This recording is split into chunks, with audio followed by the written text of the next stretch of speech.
नमस्कार, बहुत स्वागत है आपका। आप देख रहे हैं धर्मा सन्मार्ग।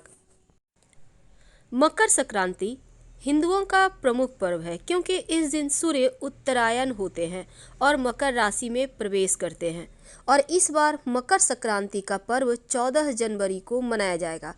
मकर संक्रांति से ही ऋतु परिवर्तन भी होने लगता है, इसलिए स्नान और दान जैसे पुण्य कार्यों का विशेष महत्व है।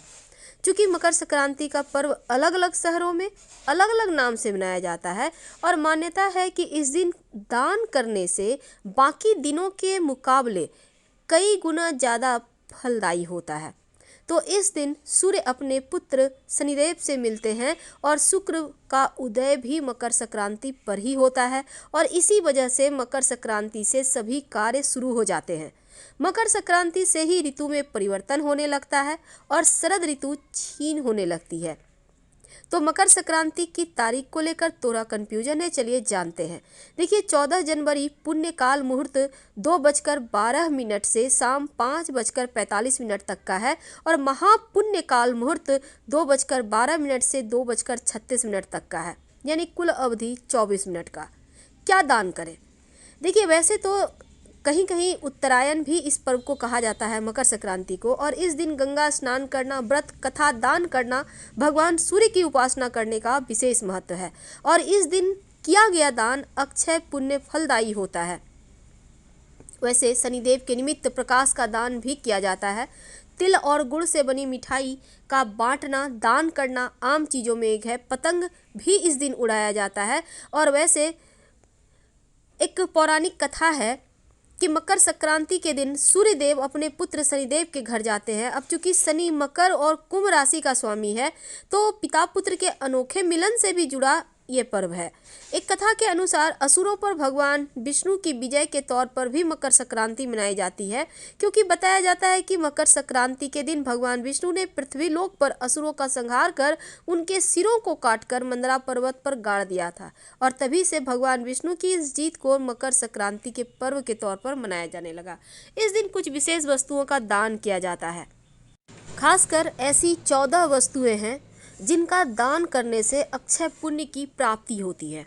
तो चलिए जानते हैं विस्तार से। पहला है तिल। तिल का दान करना सबसे ज़्यादा शुभ होता है क्योंकि यह शनिदेव का उपाय है और पूरे साल शनिदेव की 7.5 ढैया यहाँ की महादशा अंतरदशा से भी आपको राहत मिलती है, वो आपको परेशान नहीं करते।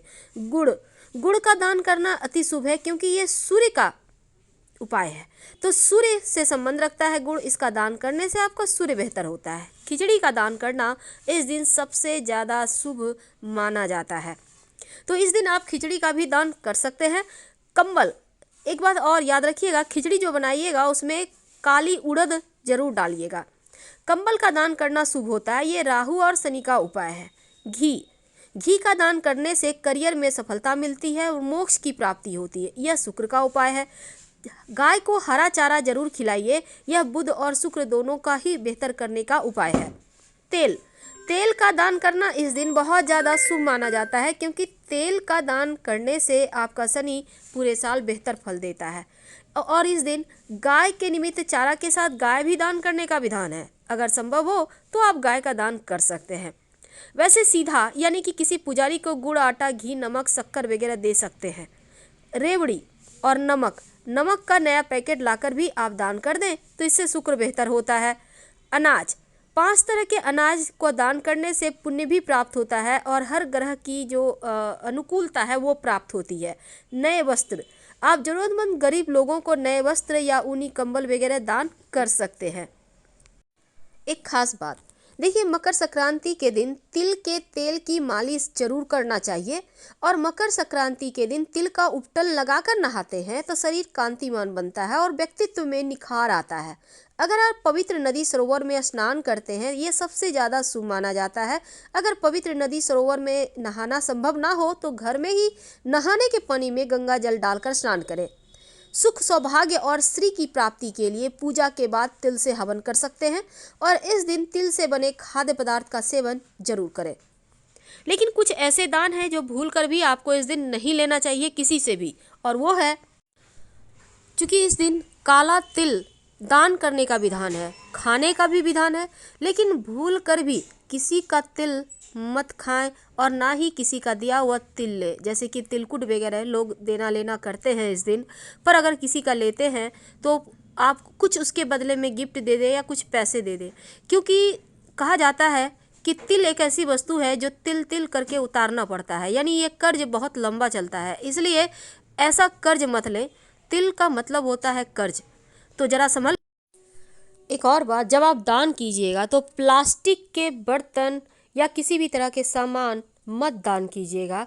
झाड़ू का दान किसी व्यक्ति विशेष को भी मत कीजिएगा, वरना उल्टे परिणाम मिलेंगे। अगर आपको झाड़ू का दान करना भी हो तो पास के मंदिर में करें, पर किसी व्यक्ति को ना दे, वरना लक्ष्मी खड़े खड़ चली जाएगी।